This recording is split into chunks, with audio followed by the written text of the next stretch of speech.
I cannot help wishing sometimes that English people had more theories about conversation. Really good talk is one of the greatest pleasures there is, and yet how rarely one comes across it.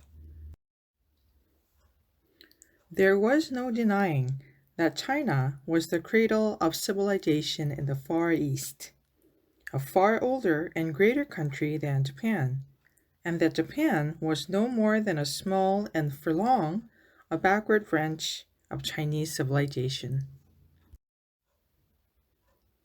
There is no returning on the road of life. The frail bridge of time on which we tread sinks back into eternity at every step we take. The past is gone from us forever. It is gathered in and garnered. It belongs to us no more.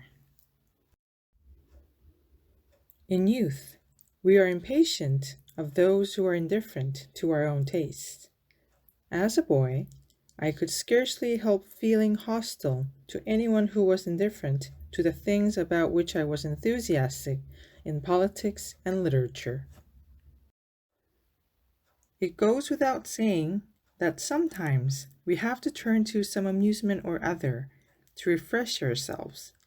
At the same time, however, we should reflect upon our own station in life, for an amusement or pleasure, harmless as it may be in itself, will prove a misfortune to us should we take to it without regard to our means and capacities.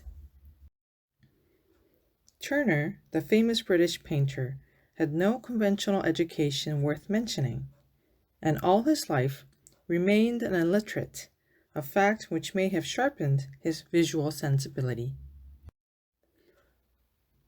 Our everyday speech is a thing that we are apt to take for granted without stopping to reflect about it.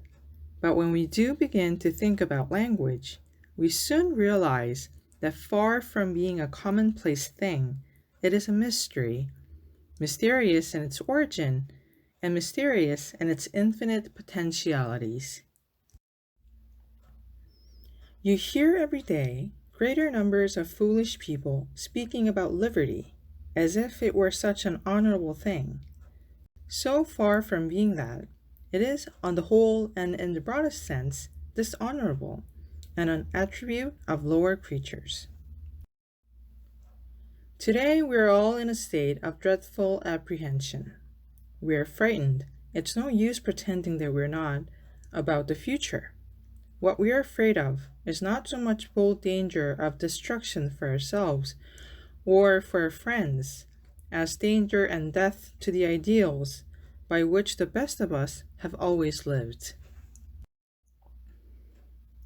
Instruction is sterile if it is considered as a goal in itself, dangerous if it is subordinated to selfish sentiments or to the interest of one group.